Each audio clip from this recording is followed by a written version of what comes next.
Está no ar Gente que Fala, o melhor programa de debates do rádio brasileiro. Gente que Fala tem texto e direção geral do jornalista Fausto Camunha. Gente que Fala reúne de segunda a sexta-feira formadores de opinião para discutir as principais notícias do dia. Gente que Fala tem o selo de qualidade ABCOM. Chique, né? Olá, ouvinte do programa Gente que Fala, muito boa tarde, 12:04, seja bem-vindo, eu sou o Mauro Friesman, nós estamos no ar, na Grande São Paulo, pela Rádio Trianon AM 740 e Rádio Empreender AM 1520. Em Santos, estamos no ar pela Rádio Universal AM 810 e Top FM 100,3. Você nos assiste pelas redes sociais, pelas imagens das redes sociais, no Instagram e no Facebook. Eu te convido para curtir as nossas páginas, ouvir os nossos podcasts no Spotify e acessar o nosso blog, é o gentequefala.com.br. Participe pelos telefones fazendo perguntas aos nossos convidados, 3289-3580 e 50525555 são os nossos números. Eu apresento agora os convidados de hoje, desta edição do Gente que Fala. Você vê pelas imagens das redes sociais aqui à minha esquerda, José Aníbal, do PSDB, economista, sempre deputado, sempre senador. Seja bem-vindo, Zé Aníbal. Muito obrigado. É um prazer estar aqui com essa mesa. Vamos ver se fazemos um bom programa. Prazer é todo nosso sempre, Zé Aníbal. Agora, aqui à minha direita, você vê o Antônio Carlos Cimino, jornalista, ele é diretor do Jornal da Zona Leste, presidente do Sindicato de Jornais e Revistas de Bairro. Cimino, mais uma vez, bem-vindo ao Gente que Fala. Muito obrigado pelo convite, fico honrado estar aqui com essa mesa maravilhosa, conhecendo hoje a Beth, eu acho que é assim que você é tratado, né? Sim, sim. O Zé Aníbal, como você comentou, nosso deputado federal eterno, senador da República, estamos juntos aí. Também conosco, o Cimino já citou a Beth é a Beth Ripoli, empresária, apresentadora, escritora, pianista, compositora, palestrante motivacional. Seja bem-vinda ao Gente que Fala, Beth Ripoli. Estou muito feliz de estar aqui e estar pela primeira vez na sua presença e na presença dos seus ilustres convidados. Vai ser um prazer. Tá? Muito legal, muito um prazer receber você aqui. Bom, vamos lá, minha gente, o nosso primeiro tema de hoje, abrindo a semana. Preocupado com a previsível avalanche de fake news numa eleição que envolve 5.570 municípios, o Tribunal Superior Eleitoral quer coibir de forma clara a disseminação de informações inverídicas e não verificadas durante a campanha do ano que vem. Para isso, um mecanismo contra o compartilhamento de notícias falsas foi incluído pela primeira vez em uma minuta de resolução do TSE. A mudança quer facilitar o direito de resposta aos candidatos ofendidos. Cimino, essa medida, ela atualiza um artigo da Lei Eleitoral de 1997 que trata exatamente do direito de resposta. Tudo isso ainda está sendo debatido, essa minuta de resolução está em consulta pública pelo TSE, vai ter uma audiência pública ainda para o recebimento de sugestões. Essa audiência pública está marcada para dia 27 de novembro. Sim, e em dezembro a votação pelo plenário.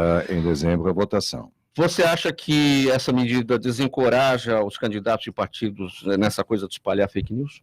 Eu acho que sim, e precisa, né? Precisa desencorajar. O pessoal não pode falar mentira, não pode inventar, agredir, ofender, né? Eu acho que isso é muito bom.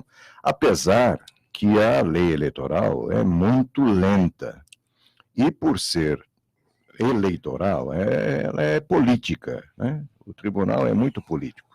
E demora muito para apurar, a demora para punir, que é o pior de tudo, porque se a punição viesse rapidamente, as invenções, as mentiras seriam praticamente inexistentes.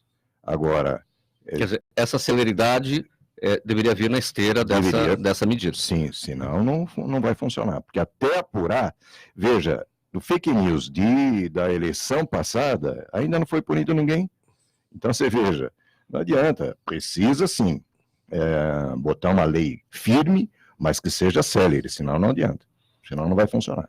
Mas então corremos o risco, porque essa celeridade é um mal não só do Tribunal Superior Eleitoral, mas da Justiça como um todo. Então, a Justiça como um essa todo. falta de celeridade. Então, veja, nós estamos falando de 5.000, em números redondos, 5.700 municípios, em números redondos.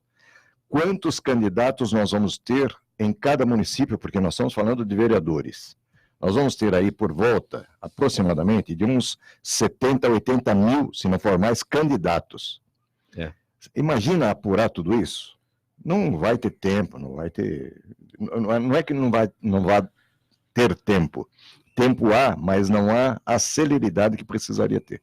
José Aníbal, sua impressão sobre essa medida do Tribunal Superior Eleitoral?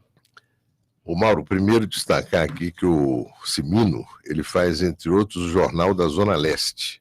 E ele é presidente da Associação dos Jornais de Bairro de São Paulo. A Zona Leste de São Paulo, ela só é menor que São Paulo e o Rio de Janeiro. Ela é maior que todas as outras capitais do Brasil. Tem mais de 4 milhões de habitantes. 4 milhões e 600 mil. Quase 5 milhões de habitantes. Então, eu digo muito, para o pessoal da Leste, inclusive, se vocês fossem uma cidade, né, vocês seriam a terceira cidade do Brasil. Né? E aí vem sempre aquela questão da representação política, né, da gestão, da administração.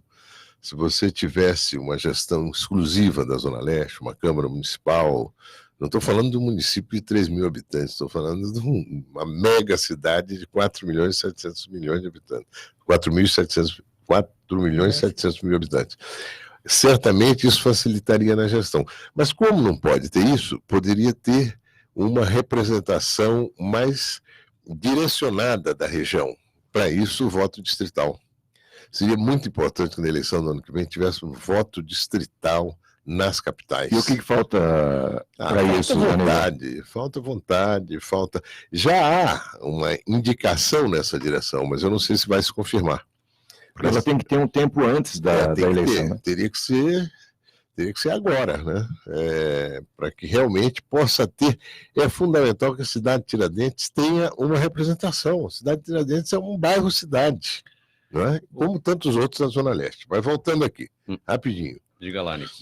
A questão da celeridade que o Cimino colocou. A questão da celeridade é o seguinte: compartilhamento é só bater aqui. É um tocar de dedo. Quer dizer, você vai ter que ter. Você tem que ter uma tecnologia, e certamente é possível essa tecnologia. Uma tecnologia que seja abrangente no sentido de deletar fake news. Não é? Agora, precisa organizar isso. Não adianta só a vontade. Aqui é uma vontade de constranger, de reprimir a disseminação de fake news. Ótimo. É importante que o Tribunal Superior Eleitoral esteja preocupado com isso. Agora, ele tem que se aparelhar para isso. Tem que ter tecnologia para fazer isso. E tem que ter respaldo do ponto de vista da lei. Não é? Porque certamente em algum momento o sujeito vai deletar alguma coisa que parece fake news. Eu estou imaginando aqui, não é. O cidadão vai protestar, ele vai recorrer. Como? Isso não é fake news, é verdade e tal. Não vai ser fácil. Não é? Mas é viável, é. Nesse mundo que nós estamos vivendo hoje, claro que é viável. A tecnologia permitiria, com base num determinado protocolo, você fazer uma operação bem abrangente. Não digo que vai terminar, mas pode reduzir fortemente. Beth Ripoli, você, na última eleição, rechaçou muita fake news? Muita coisa chegou para você que você viu que não era verdade? A tal ponto de eu ter incluído dentre as atitudes que precisam ser tomadas, é contra a fake news.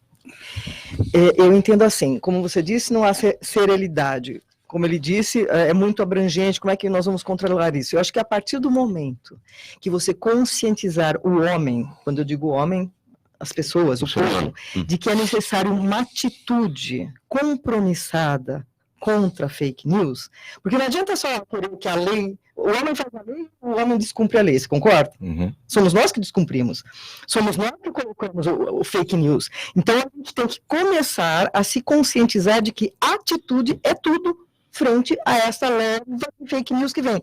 Eu jamais passo para frente algo que eu sinto que tem alguma coisa assim. Primeiro que eu não me posiciono publicamente a respeito de política, porque eu nunca sei se está sendo real ou não. E como eu tenho exemplos muito sérios de que a coisa não acontece exatamente como está na mídia, como está na mídia digital, escrita, infelizmente isso é um fato, né? As pessoas não têm compromisso com a verdade. Então eu prefiro dar a minha opinião, assim como vocês estão ouvindo, e creio que o homem precisa de atitude. Simino, vamos fazer um exercício rápido aqui, assim, nós como jornalistas, porque acontece o seguinte, muita gente espalha fake news sem perceber que é fake news. Muita gente espalha fake news sabendo que é, mas quer ver o circo pegar fogo, né? Ninguém é obrigado a saber exatamente se é fake news ou não, porque não conhece a técnica, como é que aquele texto foi escrito, mas assim, a impressão que eu tenho, o primeiro ponto é justamente a questão da escrita. Aquilo lá está mal escrito, está mal pontuado, está mal feito, é fake news. Mas assim, eu sou jornalista, você também quando lê um texto, você já percebe ali o que é que tem numa primeira impressão do ponto de vista técnico da confecção daquela notícia. Vamos estabelecer aqui para o nosso ouvinte como é que faz para identificar uma fake news para aqueles que são de boa fé, né? Então, a primeira forma é simples, como o Zé Aníbal falou, se quiser é simples, porque no WhatsApp, quando eu mando, eu vou dar a notícia, eu mando para você, vai como encaminhada. E assim sucessivamente. Sim, já teve a origem não foi ali. Então, a origem sua não foi aí. Sim. Então, se quiser, vai chegar até mim, porque vão pegar o original. Certo. Então, fica fácil de pegar a fonte da notícia. Então, pelo WhatsApp, simples. O problema maior que eu vejo é assim, você recebeu, mas você não quer passar aquela mensagem, você quer complementar. Então, o Zé Aníbal está com uma camisa azul. Então, passo para você isso. É um fato verdadeiro? É. Mas aí você vai complementar. Não, além de azul, ela é bonita porque ela tem um botão na gola, e aí sucessivamente. Então, quem conta um conto, aumenta um ponto. E aí fica difícil de mensurar quem é que incrementou a notícia. Quem é que esquentou? Quem é que esquentou? Quem é que vitaminou? Quem é que vitaminou? Então aí fica mais difícil, né? Isso por WhatsApp. Agora, se for para escrita, jornal, fica fácil de identificar, num programa de rádio fica fácil de pegar quem é que cometeu uma inverdade, quem é que comentou uma inverdade, aí fica fácil. Mas pelo WhatsApp não é difícil. O difícil vai ser rastrear o aumento da notícia. Mas existe um dispositivo hoje no WhatsApp que você pega a notícia, entra no Google, você põe lá e você verifica se ela é real ou não. Sim. Já existia, inclusive. Não, eu digo no esquenta. O esquenta é mais difícil. O problema é o esquenta. A questão está aí. Porque eu sou partidário de um determinado candidato. Então eu quero atingir o opositor a ele. Então, é isso. Então, o Mauro me passou uma notícia, mas eu falo, agora, legal, então tem mais isso contra o fulano. E eu vou esquentando. Aí vai, os seguidores desse tal candidato vão esquentando. E aí fica difícil de rastrear quem é que pegou, quem é que fez, quem é que esquentou. Porque... Então, agora, essa medida, ela visa desencorajar os próprios candidatos em relação a fake news contra os seus adversários e os partidos. E quando isso parte da militância, Zé Aníbal? Primeiro foi importante dizer dos candidatos. O candidato podia levar uma punição séria, inclusive a perda da candidatura. Não é? Eu estou aqui pensando já, porque não é possível que o cara queira construir uma representação da população com mentira, com fake news, com trapaça. Então, esse aí devia já ser excluído. Configurado que foi ele, vai sempre dizer que foi alguém. Né? Tentar terceirizar a responsabilidade, nada, mas partido dele, então, é dele. Bom, vamos tentar, então, partir de outro, né? Tirar. Quer dizer, você vê como tem muitas coisas para a gente administrar nessa história, né? Mas o propósito é relevante e é importante que se alcance uma tecnologia, um procedimento, não é? Um protocolo para conseguir combater fake news e conseguir punir, eventualmente, quem produz, quem trabalha com isso. Eu digo porque muita gente acha que essa maquininha, essa comunicação mundial instantânea, né, é um problema. Um problema nada, é a maior virtude que existe. Ela transformou a questão da desigualdade, da pobreza, das injustiças, uma questão que é pauta do mundo inteiro hoje. Que as pessoas comunicam, veem, sabem, né, confrontam, comparam. Veja o que está acontecendo no Chile. Né? Uma economia do ponto de vista, enfim, do ponto de vista da economia, né, do crescimento, dos resultados, uma economia vitoriosa. O Chile tem tido crescimento bom, é um dos países com melhor crescimento, tem um salário mínimo que é o dobro do Brasil, e, no entanto, há um mês a população chilena não se cansa de manifestar sua indignação, revoltou contra a injustiça no sistema de saúde, a injustiça no sistema de previdência, a injustiça no sistema, no acesso à educação, etc, etc. É um país que teve um crescimento econômico expressivo, importante. Eu acho que isso deve muito a essas redes de comunicação e o que era propício para as pessoas do ponto de vista de organização e de manifestação. E os fake news foi gerado tudo. Foram informações verdadeiras, né? Foram conversas que precederam toda aquela movimentação que continua hoje, como na Bolívia, como no Líbano.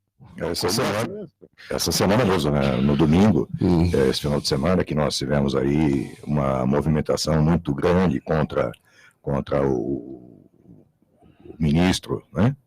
Exatamente. Olha, e uma realidade, eu morei na França 5 anos. Grão de areia aumenta. 5 anos na década de 50. A França era um país de classe média. Classe média alta, classe média média, classe média baixa.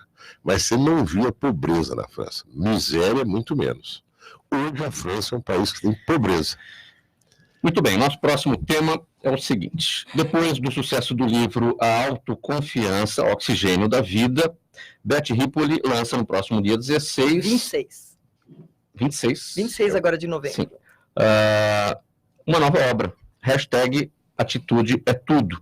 Com o objetivo de compartilhar atitudes que possam transformar vidas, o livro propõe uma série de reflexões e encontros nos quais há a intenção de que se tenha atitude em cada momento da vida.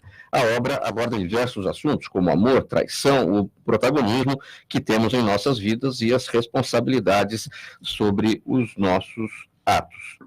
Beth, o que é atitude? Você consegue imaginar a sua vida sem uma atitude? Consegue? Alguém de vocês aqui consegue? Tudo que você vai fazer requer uma atitude. Então, eu vou lançar o livro #Atitude é Tudo, que não é apenas o meu parecer, a minha opinião, porque você pode falar assim, o que interessa a opinião da Beth? Não, aqui eu tenho 80 depoimentos de pessoas que fazem, que realizam, inclusive o Fausto Camunha faz parte aqui do meu livro, falando sobre atitude, e eu abranjo assim, várias áreas, como atitude com relação à corrupção. Eu tenho depoimento de um general, Edson Gil Ripoli, falando sobre carreira militar. Eu tenho sobre fake news, atitude frente às fake news. Então, se você ler esse livro, é como se fosse um manual de atitudes. Qual é a primeira atitude que devemos ter quando colocamos o pé para fora da cama logo cedo? Na realidade, eu não queria colocar o pé fora da cama. Antes de abrir os olhos, a primeira atitude é ser grato. Quando você é grato porque você já acordou, tudo que vier vai ser lucro. Porque eu pergunto para você, num país em que 4 bilhões de pessoas não têm saneamento básico, e vocês todos que estão aqui levantaram e tiveram um banheiro para usar dentro de suas próprias casas, já se mostra que você é um privilegiado. Concorda? Você levantou, tinha um lençol na sua cama? Você teve um cafezinho, você veio trabalhar, você teve alguém que falou bom dia para você, então você já é privilegiado. A atitude, para mim, mais importante no momento é ser grato. E depois você se conscientizar de que papel você veio fazer nesta vida. Você veio aqui para plantar fake news, você veio aqui para usurpar o dinheiro do povo, para fazer um mau governo, ou você veio aqui para ter consciência, compromisso com suas atitudes e fazer um papel que ajude não só você, como o próximo. Beth, Claro, sim. Para mim, dentre esses capítulos que o Mauro comentou, do comportamento social, para mim, o mais importante é o capítulo de traição. Uhum. Por quê? Quem é verdadeiro não trai, quem é amigo não trai, quem é honesto não trai. Eu queria entender, nesse capítulo, Amizade, quem tem amizade verdadeira não trai, né? Em casa, né? O homem trai a mulher, e vice-versa, que é, para mim, um dos piores, uma das piores falhas do comportamento humano é a traição. Como é que você, como escritora, vê isso? Então, eu parti do princípio de que a gente tem que começar não traindo. A gente tem que ser fiel a si mesmo, a nossa própria verdade. Concorda comigo? Sim. Adianta eu não trair ninguém, mas eu me traio?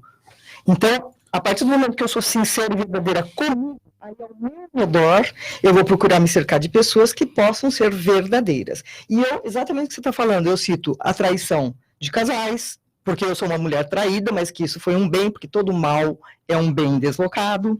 Eu cito traição de parcerias, de músicos, de trabalho, existe traição em toda a área, no jornalismo, no empreendedorismo, em todas as áreas. Existe traição em âmbitos muito maiores, que se possa citar aqui, política. Existe traição. Então, se você preservar a verdade e for íntegro e verdadeiro consigo mesmo, você acaba atraindo pessoas que também possam estar nessa vibração de verdade. E eu fico feliz que você tenha detectado que traição é muito importante, porque é de fato. Se o homem for verdadeiro, o mundo fica melhor. Ele não trai ninguém. Exato. Porque isto é o caráter, né? É o caráter. Integridade. Se ele for honesto, se ele não trai. Porque ele sempre vai falar a verdade. E ao falar a verdade, ele não trai ninguém. E nós estamos precisando nesse país, não só no Brasil, né? No mundo. Uma coisa que chamou atenção, ela falou que a primeira coisa que você deve fazer quando acordar é ser grato por estar vivo, por estar, enfim, ativo, por dispor de um banheiro para frequentar. Ontem uma pessoa me mostrou, olha que banheiro bonito aqui numa revista, eu falei, olha, banheiro bonito é uma privada e um chuveiro, que está faltando para metade da população do Brasil. E 4 bilhões no mundo. Mário Covas dizia que era a parede hidráulica, era o sinal de cidadania. De um lado, a pia, para lavar prato, a panela, do outro lado, a privada e o chuveiro. Beth, eu li aqui, o livro propõe uma série de reflexões e encontros nos quais a intenção de que se tenha atitude em cada momento da vida. Essa série de reflexões e encontros, essa série é baseada na sua vida ou em atitudes suas ou em atitudes de outras pessoas. Por exemplo, você citou o nosso diretor jornalista Fausto Camunha, que você trata aí da área dele, que é o esporte, né? Na realidade, ele entrou no capítulo de inclusão, porque ele se conta um fato muito interessante, que eu vou fazer surpresa, tem que ler o livro. Mas, na realidade, não é só a minha opinião. Eu vi 20 e poucos capítulos, mas eu tive o prazer de contar, assim, com o prefácio da Trajano, a Orelha da Tia, são mulheres que, no papel de mulher brasileira, ela tem efetividade. E convidei mais 80 pessoas dando opinião sobre os mais diversos assuntos. Tem com relação à atitude a tudo diante da corrupção. Isabel Franco, a maior expertise dela é a corrupção, não só no Brasil, como no mundo. Várias pessoas que têm o que dizer. Por exemplo, você já ouviu falar de Amigos do Bem? Tirou 70 mil pessoas de palafitas do Nordeste, né? Moravam mal. Quem é essa pessoa? Ela veio falar sobre a verdadeira transformação. Se cada um tiver uma atitude proativa de ajudar o Brasil, melhora. Então, isso aqui é um chamado, é um manual de atenção, não só da minha opinião, mas de vários convidados. E eu queria dizer o seguinte: à medida que passa o tempo e eu vou conhecendo pessoas, eu falo assim, nossa, eu vou ter que fazer o Atitude 2, porque já gostaria de ter a sua opinião, de ter a sua, de ter a sua. Então, vocês me aguardem, porque vai ter que ter o meu. E a atitude do seu pai, Romeu? Então, meu pai foi uma pessoa que me traiu. Sim. É mesmo? Eu falo isso, meu pai, eu amo e agradeço o que ele fez por mim todos os dias. Ele era super família. Ele tinha 3 famílias ao mesmo tempo, com filhos em cada uma. Tá? Então ele amava a família. Ele me traiu, porque você tem o pai como um ídolo. Eu falei com a família que tinha 3. Só que o que aconteceu lá foi mal quando ele me traiu. Ele falava que não podia mentir, no entanto, ele mentia para mim e para minha mãe. Só que, perceba uma coisa, o mal é um bem deslocado. Aquilo que foi mal lá, que meu pai teve 3 famílias, tinha filho em cada uma, hoje virou um bem, porque eu tenho um irmão general, o Edson Gil Ripoli. Tem outro irmão que é de startups, que os 2 são meus irmãos, que eu reneguei lá atrás, e hoje são amigos. Então, você percebeu, o mal é um bem deslocado. Se meu pai não fosse mulherengo, não tinha acontecido isso. E o que aconteceu? Eu tomei a atitude de acolher meus irmãos e usufruir do bem de estar com eles. Esse é o Romeu. E sobre o 15 de novembro de Piracicaba, do qual você foi presidente? Meu pai foi presidente, né? Meu pai foi presidente 17 anos, e eu tinha a camisa do 15, ia lá com as minhas amigas, e ele foi o presidente mais comprometido que já passou por esse Brasil, não é Piracicaba, que é uma cidade que abarcou o 15 de Piracicaba. Ele foi muito polêmico, e eu só lamento que a inteligência dele, porque ele era um gênio, desculpa estar falando assim do meu pai, mas o Romeu Ítalo Ripoli era um gênio. A inteligência dele ficou mais ou menos restrita ao futebol e à política, porque ele foi durante muitos anos presidente da Câmara e vereador. Eu gostaria que ele tivesse expandido e trazido para o Brasil bem mais informações, conhecimentos, atitudes que fariam bem para nós todos. E é verdade o que você está falando, eu tive a oportunidade de fazer matéria com ele, e 2 pessoas que mandavam na Federação Paulista de Futebol, era o Ripoli e o José Ferreira Pinto, que era presidente do Juventus. Os 2 mandavam. O Juventus é vizinho lá do Cimino. É meu vizinho, e é fundador da Federação Paulista de Futebol, inclusive. E então fala do Fausto, você não falou? O Fausto fala aqui sobre o esporte que salva. Ele está no capítulo de inclusão por uma atitude que ele teve há um tempo atrás, que mudou a vida de uma pessoa. Sim. Só que eu não vou contar os detalhes, porque vocês podem assistir a isso aqui. Essa história de eu não vou dar spoiler, Na realidade, eu quero mais do que as pessoas tenham isso, um manual de atitudes. E o Fausto me deu prazer um capítulo muito emocionante. São Fausto, obrigado aí. Qual é o nome do livro? O livro chama-se #Atitude é Tudo. E vocês estão todos convidados, dia 26, na Livraria Cultura do Shopping Iguatemi. Vamos lá, das 7 às 9 da noite, fazer um brinde às atitudes que Muito todos bem. passarão a ter daqui para frente. Você, Beth, a atitude que você teve hoje foi vir até o Gente que Fala. O maior prazer. Gente, antes do nosso próximo tema, eu vou passar uma mensagem aqui da Prefeitura de São Paulo. É o seguinte, você sabia que aí na sua casa pode ter focos do Aedes aegypti, que é o mosquito transmissor da dengue, da zika e também da chikungunya? Acabar com esses focos é responsabilidade de todos. Então, entre outros cuidados, gente, elimine qualquer lugar que possa acumular água, remova os pratinhos de planta, mantenha a caixa d'água tampada, limpe as calhas, não acumule entulho. Até na gaveta, debaixo da geladeira, você tem que olhar, porque é nesses lugares que o Aedes aegypti deposita os seus ovos. Toda semana, você precisa reservar um tempinho para eliminar a água parada na sua casa. Se você também fizer a sua parte, nós vamos acabar com os focos do mosquito. Mensagem da Prefeitura de São Paulo. O governo paulista acumulou entre 2016 e 2018 mais de R$1 bilhão que poderiam ser usados em programas de erradicação da pobreza no Estado.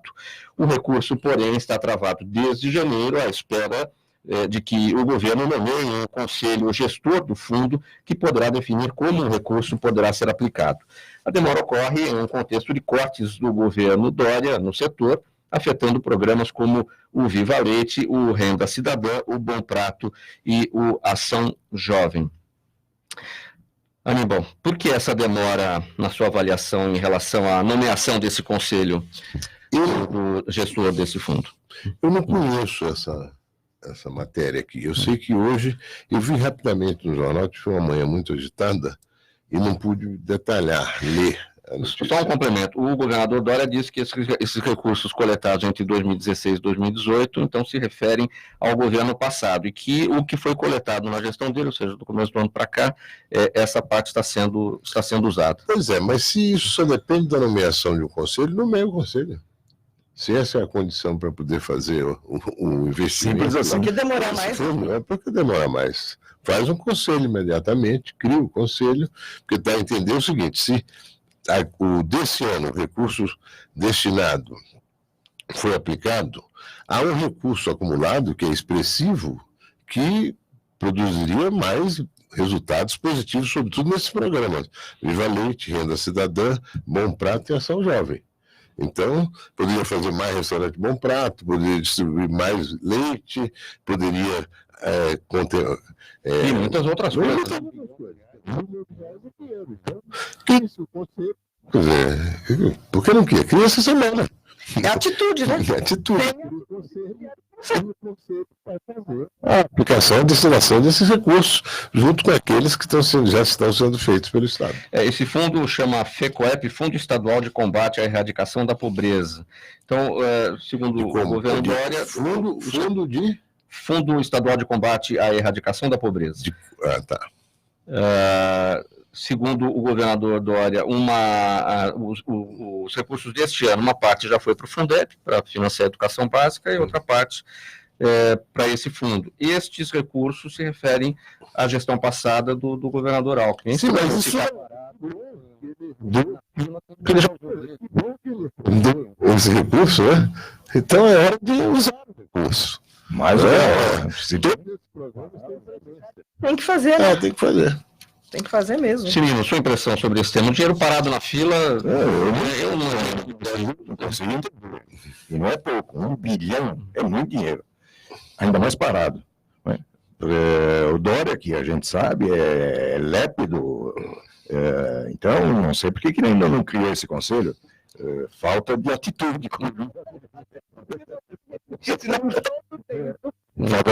Eu acho importantíssimo que esse recurso seja bem utilizado, né?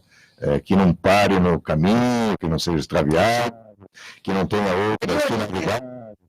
Para esses itens que você comentou, é por aí. E esse conselho, como diz o Aníbal, os amigos têm que ser criados essa semana e botar em prática semana que vem. Tem que fazer um estudo. Isso, nas carências, onde é mais necessário. Isso deve estar sob a batuta do Henrique Meirelles, né? Então, aí então a batuta do Henrique Meirelles é apenas secretário da Fazenda. Eu não sei se ele... Não, a decisão, a atitude. A atitude, não, acho que é o governador. Atitude política, porque claro que ele vai provavelmente pegar pessoal do interior também, vai apitar. Mas aí também... Porque esses programas não existem, né? São programas de combate para erradicação da pobreza. Então, esse programa não existe. É só turbinar. Vamos com recursos adicionais. Melhorar, acrescentar alguma coisa. Não é difícil. O problema, Aníbal, está na escolha dos membros do Conselho. Porque aí é político, né? Mas aí entram... Sim, mas... Pessoas... Mas olha, aí o governador tem que ter toda a autonomia, porque a cobrança vai ser sobre ele. Então ele tem que nomear pessoas realmente competentes, comprometidas com os programas e que não vão induzir para cá ou para lá em função de algum interesse menor. Inclusive, só para complementar, esses recursos, a origem é de uma taxação extra sobre a circulação de uma cesta de produtos considerados supérfluos. Né? Muito bom. Bom, vamos aqui ao nosso próximo tema, que é o seguinte. Depois de reformular a sua proposta, abandonando a ideia de uma nova CPMF, o Ministério da Economia criou um novo pacote de 4 medidas, são 4 fases, na verdade, para mudar o sistema tributário do país. Na primeira fase, a ser deflagrada neste mês, o governo enviará um projeto de lei que unifica o PIS e a COFINS. Na segunda, prevista para janeiro, deverá encaminhar a mudança no IPI. E a terceira irá se concentrar no imposto de renda de pessoas físicas. Tem a última, em meados do ano que vem, será dedicada à desoneração da folha de salários das empresas. Aníbal, essa primeira fase, essa junção de PIS mais COFINS, numa contribuição chamada CBS, Contribuição sobre Bens e Serviços. O objetivo aí é simplificar, na verdade, porque o PIS e COFINS já são uma contribuição sobre bens e serviços, né? Pois é. Veja bem, o governo está querendo encaminhar a reforma, que seria na prática a reforma tributária. Já existem 2 propostas em discussão no Congresso Nacional, no Senado e na Câmara. Uma do Senado e outra da Câmara. Uma da Câmara, que foi apresentada, foi relatada pelo deputado Baleia Rossi, e que se baseia numa proposta de um economista chamado Bernardo Api, que é um imposto único. Outra do Senado, da mesma natureza, que foi elaborada por um ex-deputado, Luiz Carlos Rauli, né? Eu não sei, o governo está querendo, não sei se inventar a roda ou querer fazer de uma forma diferente. Porque ele está fazendo uma coisa progressiva. O que se espera fazer? É juntar uma série de impostos num imposto único. Quando você compra qualquer coisa na França, o cidadão não te pergunta se você quer nota, já dá se vai querer, não. Ele tem que dar a nota e acabou. É o tal do IVA, Imposto sobre Valor Agregado.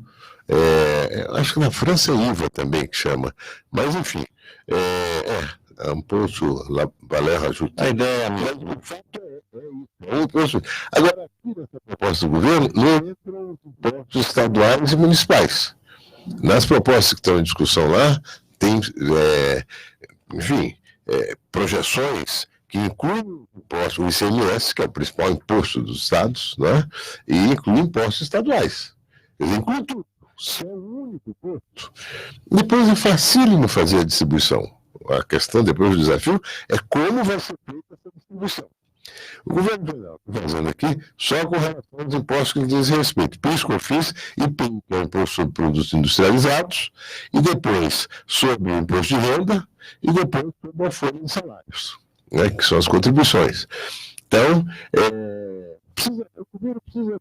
Tudo bem, ótimo. Está querendo fazer alguma coisa? Faz. Todo mundo quer que haja uma mudança no sistema tributário nacional que simplifique e que também evite evasão e pratique também um elemento chave de justiça tributária. Os que ganham menos no Brasil são os que pagam mais impostos. Os que ganham mais são os que pagam menos impostos. Não é à toa que uma candidata presidente nos Estados Unidos agora, ela está adquirindo uma projeção enorme, que ela está propondo para começar, uma tributação sobre os super ricos americanos.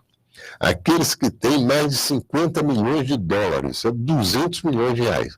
É uma contribuição pequena, 0,20% todo ano sobre o que exceder 50 milhões de dólares. Como os Estados Unidos tem gente que tem 100 milhões de dólares, eles só têm que pagar um pouco, mas mais expressivo. Quem tem apenas 50 milhões de dólares, eventualmente tem alguma coisa a mais, 51 milhões, sobre esse 1 milhão de dólares, não vai pagar 0,20%. Só que isso vai resultar em alguns trilhões de dólares ao longo de 10 anos. E vai permitir que os Estados Unidos tenham um sistema de saúde que, de fato, seja um sistema de saúde do tipo do Brasil. Pelo menos a ideia do nosso sistema de saúde é a melhor que existe, é o sistema universal. O chileno sabe que o melhor hospital do mundo é o Brasil. Você chega aqui, você tem algum problema, você quebra o braço, você tem um problema, taquicardia e tal, você vai no Bolsa Saúde, pode demorar, mas você vai ter que atender. E você não paga por isso. Lá no Chile, você entrar no hospital, você tem o cheque. Se não tiver o cheque junto, é difícil. O fato é o seguinte, os americanos querem caminhar para isso. Olha só, o país mais rico da Terra não tem isso. O Obama fez o Obamacare, mas já estão questionando, os republicanos são contra, etc. Mas, enfim, o fato é o seguinte, reforma tributária simplifica, combate a evasão, mas também instaura uma justiça tributária absolutamente necessária nesse mundo cada vez mais rico e mais desigual. Quem ganha mais tem que pagar mais. Quem ganha menos tem que pagar menos ou nem pagar. Dependendo da sua ideia. É exatamente isso. O bom imposto é que o outro pague, né? É isso aí. Agora, você já tem 2 outras lá. Eu espero que tudo isso possa ser harmonizado, criar uma convergência e o Brasil ter finalmente um novo sistema tributário nacional. E isso é fundamental, é um fator de estímulo, porque o custo da gestão tributária no Brasil é enorme. Você tem empresa, você sabe... 27,5%. Fica lá, você trabalha. Olha, não, e tem para isso, não só para pagar de renda, um imposto, mas para também. Mas para fazer também, mas para fazer também os cálculos, os impostos, para não cometer erros voluntários ou involuntários e tal, você tem que ter uma gestão tributária, e essa gestão tributária no Brasil é caríssima, talvez a mais cara do mundo. E aí sugere a sonegação. Porque induz a sonegação. Mas tantos impostos, todos, 4 meses, 5 meses para poder pagar imposto, é muita tributação. E aí, quando surge uma novidade, vai diminuir imposto, etc. A grande empresa fala assim, mas o governo vai deixar de arrecadar. Não deixa de arrecadar. Quanto mais consumo, mais ele ganha. Justo esta conversa. Exatamente. Mas ninguém chega no topo da montanha, a não ser de helicóptero, direto, né? Ou no alto de uma escada. Então, é o primeiro degrau. Você concorda? é verdade. E a partir daí pode ser aperfeiçoado. Pode, claro, e tem que ser. Já foi uma iniciativa. Existem sistemas tributários realmente revolucionários no Canadá e em outros países. Nós vamos dar um primeiro passo. Depois... Sim, é o primeiro passo para chegar. Olha, gente, para anunciar a presença agora, o nosso querido Floriano Pêsaro, ex-deputado federal, também foi nosso secretário de Desenvolvimento Social no estado de São Paulo, do PSDB, hoje consultor do SEBRAE. Seja bem-vindo, Floriano. Muito obrigado, é um prazer estar aqui com vocês todos. Me desculpa o atraso. Antes da gente entrar no seu tema, Floriano Pêsaro, só uma mensagem aqui do governo de São Paulo. O Corujão da Saúde do governo do estado é uma ideia sensacional. Para quem não sabe como funciona, o Corujão faz parceria com hospitais como o Albert Einstein, o Sírio-Libanês, o HCOR, o Hospital do Coração, e usa as horas ociosas desses hospitais para a realização de exames sempre até as 11 horas da noite. E assim já foram realizados mais de 100 mil exames e mais de 5 mil cirurgias de catarata, zerando a fila de 2018 em algumas regiões do estado. Mais profissionais, mais hospitais, mais qualidade no atendimento. É assim que funciona o Corujão da Saúde do governo do estado. Corujão da Saúde, governo do estado de São Paulo, estado de respeito. Floriano, vamos falar um pouquinho. Começa hoje em mais de 170 países a Semana Global do Empreendedorismo, movimento criado para capacitar, conectar e inspirar jovens e adultos a darem o próximo passo em suas jornadas. Desde 2018, o SEBRAE é a entidade responsável pela coordenação e realização desse encontro aqui no Brasil, se tornou o maior do mundo, com mais de 1 milhão de participantes em todo o território nacional. Essa Semana Global do Empreendedorismo, ela foi criada em 2007, então já tem 12 anos. O objetivo é disseminar a cultura empreendedora. Antes da gente falar desse encontro, exatamente, o Floriano Pêsaro, nesses 12 anos, qual balanço a gente consegue fazer disso tudo? Bom, primeiro, dizer como é importante você ter um momento como esse, que é um momento mundial, então todos os países do mundo inteiro promovem essa semana na mesma época do ano, uma troca de experiências de empreendedorismo no sentido mais amplo da palavra. Então, desde pequenos empresários até as chamadas startups, né, que são as pequenas empresas de inovação, de alto valor tecnológico, né, de inovação tecnológica especialmente. Startup nada mais é do que o início de uma empresa, né, baseado em alguma ideia, e em geral são ideias novas, mas nem sempre são ideias novas. Nós temos agora várias startups, por exemplo, de jovens, né, gente que é recém-formada, que entraram, por exemplo, no sistema financeiro, na área bancária, startups de bancos, tem vários novos bancos que saíram de algumas ideias daquilo que a gente não gosta dos nossos bancos, né, bancos comerciais. O banco é uma ideia antiga, porém a startup é, no caso, uma versão repaginada. É repaginada, inovando, facilitando, tudo que você gostaria como cliente. Então esses jovens pegaram essas ideias e hoje nós temos 6, 7 pequenos, grandes bancos, né, que são pequenos, mas que tem um nível de evolução impressionante, inclusive assustando os grandes.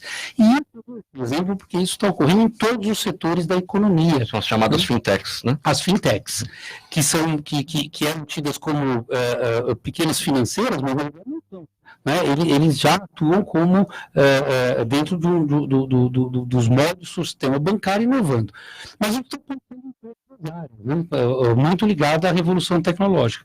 E quando a gente pensa no Sebrae, porque o Sebrae é, no Brasil, o grande responsável pela mobilização social voltada para o empreendedorismo, para o pequeno, para o micro pequeno empreendedor, né, aquele que inicia o seu trabalho. E nós verificamos, ao longo dos últimos anos, e eu mais recentemente estudando esse tema do desenvolvimento social a partir do empreendedorismo, que na Europa você tem quase 70% das famílias europeias vivem com pequenos negócios. Zé Aníbal, que morou lá, lembra que ele saía de casa e em todas as ruas você tem pequenos negócios, né, Zé? Tem de flores, alimentação, fruta. Na França? Na França. Tem um equilíbrio muito forte na presença dos empreendedores, dos pequenos empreendedores, do pessoal do campo, né? Você não tem grandes propriedades na França como você tem aqui no Brasil. São propriedades, a França, a terra está bem distribuída. A terra está, de qualquer maneira, bem distribuída com alto nível de tecnologia, etc, etc. Enfim, mas o espírito empreendedor na França é uma coisa muito presente, assim, muito viva, né? Muito cotidiana. O que acontece, Beth, por exemplo, Simino, é que o retorno da social desses pequenos negócios, a soma deles fazem um grande país, como é o caso da França. A França é um país que hoje é um exemplo para nós, assim como Israel é um exemplo de empreendedorismo na inovação tecnológica, através das startups, é o país do mundo com maior concentração de startups, mais do que os Estados Unidos. Os Estados Unidos vem logo em seguida. A França é um país que se moldou pelos pequenos negócios. Então, ela torna-se um paradigma para nós, um exemplo, na medida em que a França tem uma classe média muito consolidada pelo pequeno negócio. O sujeito é dono do seu próprio negócio. Né? E isso não é um demérito. Até pouco tempo no Brasil, a gente tinha a ideia de que, para você ser bem sucedido, você precisava trabalhar numa boa empresa. Né? Você precisava trabalhar numa boa empresa, fazer uma boa carreira, chegar rico no final. Bom, por que fazem isso? Né? No Brasil tem casos de explosão de empresas, ou, enfim, de destruição de empresas, que você pode chamar de destruição criativa. Em Sertãozinho mesmo, tinha empresas de produção de tubos especiais, de válvulas, de isso, daquilo outro, para o setor de suco alcooleiro, para as usinas de açúcar e álcool. Essas grandes empresas quebraram.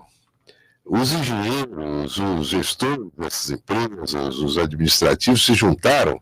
Agora mesmo tem um caso de uma grande que quebrou totalmente, os funcionários assumiram, tem 3 diretores, um que é do chão de fábrica, outro que é de planejamento, enfim. E eles estão remontando a empresa e retomando toda a fronteira deles em 55 países. Quer dizer, ele tem um espírito de empreendedor. Mudou a cabeça. Está mudando. Essa coisa que ele falou de Israel, o Uber foi criado em Israel. Sabe como? O Simino, o Mauro, o Floriano, o Betinho, estavam no trânsito lá em Jerusalém, não sei onde, enfiaram 3. Um falou com o outro: onde você está? Então tá um lugar para o celular. Pô, aqui está ruim, aqui está melhor. A maçã caiu na cabeça de um deles e falou: peraí, esse negócio pode ser um serviço. Bom negócio.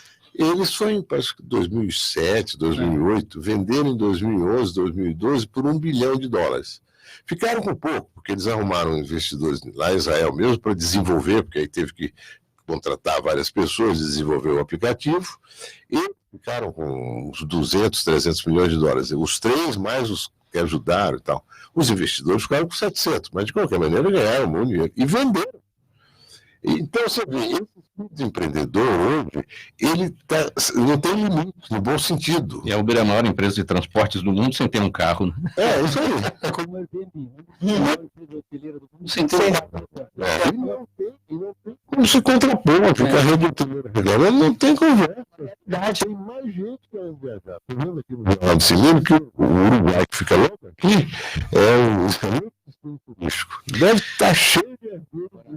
Floriano, o que o brasileiro precisa saber sobre empreendedorismo? Porque o cara fala assim, olha, eu quero sair do meu emprego e quero virar dono do meu nariz, porque eu não quero ter chefe. Não é isso. Não, bom, essa é uma especialidade do Sebrae, né? Aliás, quero louvar aqui o trabalho do Sebrae, porque o Sebrae, tanto São Paulo como o Sebrae Nacional, é uma instituição que não é do governo, né?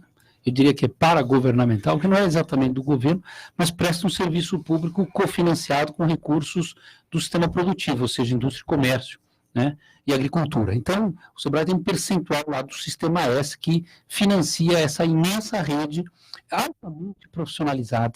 E o que o Sebrae mostra? Mostra que ter uma ideia pode ser o primeiro passo para o empreendedorismo, mas ele não é suficiente. É preciso colocar essa ideia em pé, né, Simino? Então, você precisa organizar qual é o público, qual é o custo dessa ideia, quais são as ferramentas, instrumentos, insumos que você precisaria para desenvolver essa ideia. E depois, que na minha opinião parece ser o mais fácil, mas não é, que é a parte de contabilidade. Quanto custa a ideia, né, vis-à-vis, quanto ela vai gerar de lucro, de receita, né, de resultado, e transformar num ganho efetivo para o empreendedor.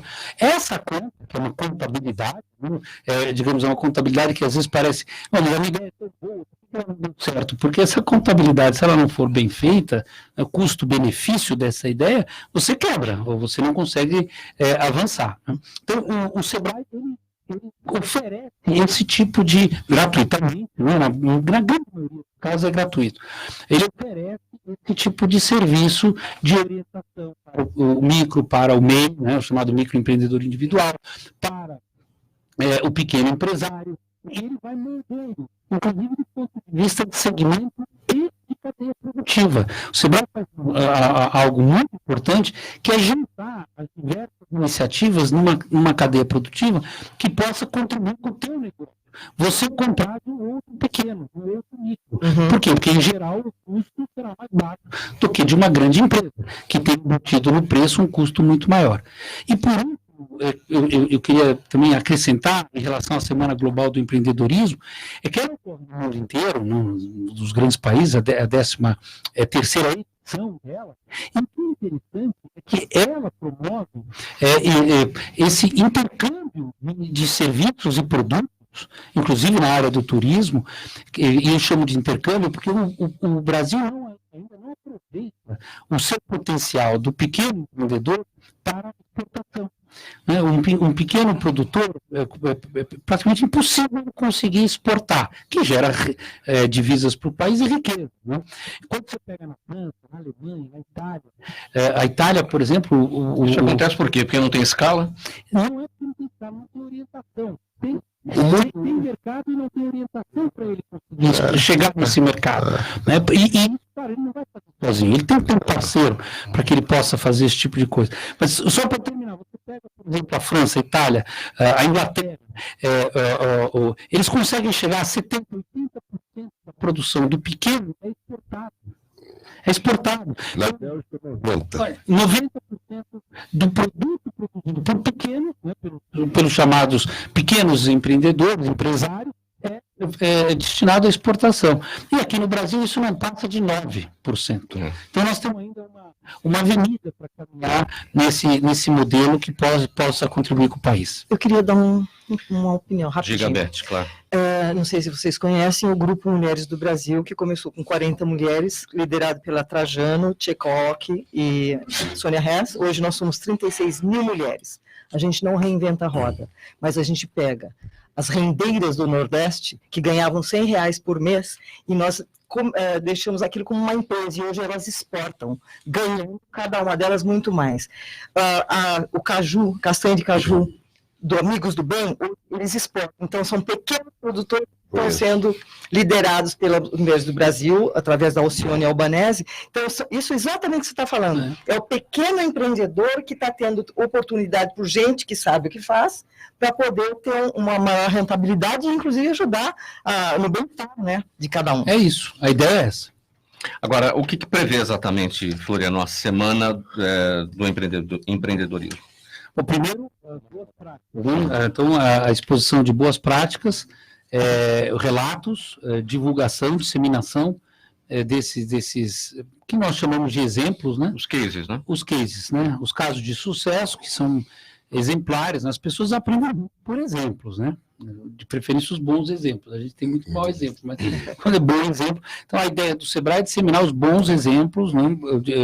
De forma presencial e virtual também, através de toda a rede, de toda a rede social do Sebrae, né? Que na verdade é uma rede profissional, mas essa rede que o Sebrae tem, além de ser presencial também, poder mostrar casos de outros países aqui, e dessa forma ir fazendo intercâmbios, né, de forma presencial e virtual.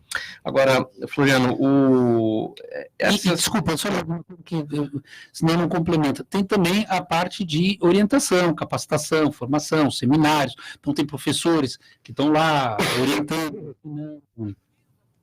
Uma boa ideia, uma boa ideia de um negócio surge de uma necessidade, como destacou aqui o Aníbal, falou do aplicativo de transporte, a gente estava lá em Israel, em Jerusalém, a gente teve a ideia, então surge de uma necessidade. E quando está pronto, né, nossa, mas que ideia fantástica, que fácil, não é fácil, né, você ter a ideia para resolver uma necessidade, uma dificuldade que você tenha e colocar isso em prática. Né? Eu brinco dizendo o seguinte, todo dia a gente acorda com uma boa ideia, né? É difícil a gente não ter boas ideias, diante, inclusive, da diversidade, né? Aliás, por que a gente diz que a diversidade nos fortalece, né? Quando nós estamos numa situação... Você tem que pensar a saída, né? Pior, você se fortalece, sai da chamada zona de conforto. Essa é uma realidade. Essa é a cabeça do ser humano. Ele tenta buscar soluções, né? Alternativas. E nessas soluções e alternativas, quando organizado, pode gerar negócio. Então, o nosso intuito, né? Aliás, o Aníbal já fazia isso há muitos anos, né? Desde que fui secretário algumas vezes, inclusive de Ciência e Tecnologia, nessa ideia de estimular que as pessoas proponham, que as pessoas preparem, tragam ideias. Né? Porque a melhor ideia é aquela que é colocada em prática. Né? Claro. Agora, imagina a quantidade de que se perde, porque as pessoas não sabem como colocar em prática. Agora, isso é importante, que aproveitar a presença dele. O Sebrae pode ajudar qualquer um de vocês que está nos ouvindo aqui, com que idade tiver, a empreender. Entra no site lá do Sebrae que você vai ver como é que você vai conseguir acesso de alguma forma para colaborar com aquilo que você quer fazer. Beth Kipoli, que associação a gente faz entre atitude e empreendedorismo? Então, primeiro, como você falou, se não houver a ideia, nada vai acontecer. A partir do momento que você tem a ideia, qual é a atitude que você vai ter para poder pôr aquela ideia em prática? Uma andorinha não faz verão. Então, procurar o Sebrae é uma opção, porque vai ajudar. Eu vi lá em seminários, então eu posso dizer isso. Eu acho que, tendo confiança, fazendo uma pesquisa de mercado pela demanda, não vou poder abrir uma padaria, não vou que eu tenho 4. Se eu ponderar sobre as necessidades e aquilo que eu posso oferecer, tiver organização e tiver atitude e método, a coisa pode dar certo. Agora, se você estiver no meio de um caos, nada vai acontecer. Você não vai abrir uma padaria numa onde tem 4 padarias e também não vai vender videocassete no mundo do streaming. Já não dá mais. Não dá mais. Embora você agora tenha pronto para tocar o seu DLT, estão guardados lá, né? Nós estamos perguntando, porque eu estou lançando esse livro aqui, ó. Atitude é tudo. Tem aqui empreendedorismo feminino. Tem que partir da atitude. Não adianta ficar sonhando, eu quero ir para a Lua. Não adianta que você não vai para a Lua. A menos que você pague aquele pressão que estão pedindo para você ir para a Lua. Então, tendo atitude, a partir de uma ideia ponderada, bem escolhida, você tem grande chance de dar certo. Beth, o que tem de errado na frase, vou correr atrás do prejuízo? Tudo. Porque quando você vai correr atrás do prejuízo, você primeiro já está assumindo que tem um prejuízo. E correr atrás talvez não seja a melhor atitude. Quando você disse, vou sobreviver, tudo isso você já está falando por um lado que não é o positivo. Se você acordar de manhã e puder ser grato, e tiver atitudes proativas, e jamais se cansar, uma vez nós ouvimos uma palestra da Carmen Lúcia, trazida pela Trajano no nosso grupo, e ela disse o seguinte, qual que é o oposto de cansado? Qual é? O oposto de cansado? Valeu, gente? Descansado. Cansado, descansado. Então, se você estiver cansado, você descanse, não desista. Nunca desista. Vá sempre em busca do seu propósito, do seu Ikigai. Porque se você não tem propósito, se você não perguntar o que está no livro, se eu sou uma pessoa realizada, eu digo, mas lógico que eu não sou realizada. O dia que eu falar que eu sou realizada, eu posso morrer. Eu já sou realizada, já fiz tudo. E eu tenho muita coisa, a minha idade, que eu já tenho cortão do idoso, né? Eu tenho muita coisa, eu tenho atitude. Beth Ripoli, sua palavra final, sua despedida, sua mensagem, seus canais. A minha palavra de hoje é: venham fazer um brinde comigo no dia 26, na Livraria Cultura, do Shopping Guatemi, para saber sobre este manual de atitudes, Hashtag hashtag atitude é tudo que pode mudar a sua vida. Muito bom. Simino, sua palavra final. Agradeço mais uma vez o convite e coloco o nosso e-mail, jornaldazonaleste@gmail.com, para interagir conosco, dar palpites e informações. Floriano Peso, sua mensagem final. Bom, primeiro agradecer a oportunidade, chamar todos, especialmente os mais jovens, mas não só, mas os mais jovens, para a Semana Global do Empreendedorismo, no site do Sebrae, www.sebrae.org.br.com, então .com.br, ou então o sebrae.sp.com.br também, o Sebrae São Paulo. Você acha fácil na internet participar dessa grande semana, que é uma semana que pode trazer grandes ideias e um grande futuro. Zé Aníbal, palavra final. Bom ter iniciado esse debate sobre fake news, hein? Isso é fundamental. É uma medida de saúde pública e mental. E pode ajudar muito mais no processo de escolha de candidatos, do que for, de tudo, de escolha de tudo, até no time, para que a pessoa se torne mais habitualmente frequentadora das redes, etc, etc. Uma certa credibilidade acrescida daquilo que circula nas redes. Agora, como a gente viu, não é fácil. A gente vai torcer para que o Tribunal Superior Eleitoral encontre caminhos para chegar a esse propósito. Exato.